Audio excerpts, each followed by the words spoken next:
Na anya 2013, ainda a Biblioteca ng Público na Isla ng BES tatraha com sistema de carte para registrar ng koleksyon de buki. Tabay bing fim na esaki. A começar train é diferente empleado na biblioteca ng com automatizar e koleksyon.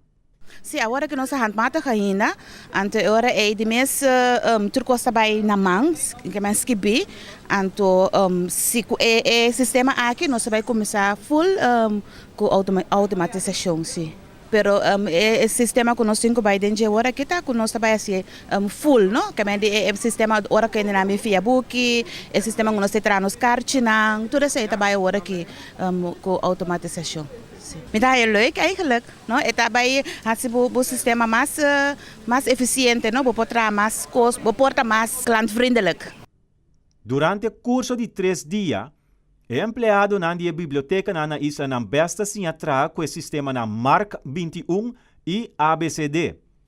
De bedoeling van deze training is om dan de mensen te leren hoe ze de boeken moeten beschrijven, zodat ze geïdentificeerd kunnen worden. En dat doen we met de officiële regels voor het titelbeschrijven, dat zijn ISBD-regels. Naast het titelbeschrijven moeten ze ook in dat nieuwe systeem ABCD, daar wordt het systeem MARC gebruikt, MARC 21. MARC 21 betekent Machine Readable Cataloging en dat is ontwikkeld door de Library of Congress in de Verenigde Staten. En dat systeem werkt dus met tags, dus bepaalde nummers en die staan dan voor elk onderdeel in de beschrijving van het boek. En dus wat wij dan hier in deze crashcourse, zal ik het even noemen, de mensen willen leren, is dus het titel beschrijven, althans de basics daarvan. Dat Mark 21, hoe ze dus de titel beschrijven kunnen vertalen naar Mark 21. En daarnaast hoe ze dat kunnen invoeren in dat nieuwe geautomatiseerde systeem ABCD.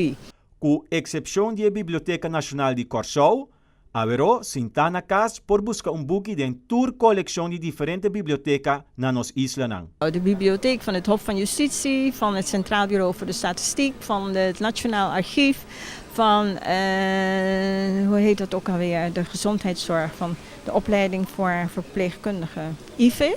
Er zijn nog een aantal instanties op Curaçao die dus wel meedoen. Aqualectra bijvoorbeeld, die willen ook meedoen. Die dus al aangegeven hebben dat ze graag mee willen doen. Maar Aruba, daar is vorige week, 2 weken geleden, is daar een training geweest. Want die willen ook meedoen, ook met een aantal bibliotheken. Ik heb begrepen dat er al zeker 7 bibliotheken zijn op Aruba die daar mee willen doen. De Nationale Bibliotheek, maar ook de bibliotheek van het ziekenhuis. En nog een aantal andere instanties die ik zo even niet kan noemen. Maar inderdaad, Aruba doet ook mee. En Bonaire dus ook. Dus ja, dan zitten we al met een grote groep. Seja boti boekie of een tablet de bomang, lees het hasibu sabi. A informavo pa Energia Informativo, Feifel Maduro.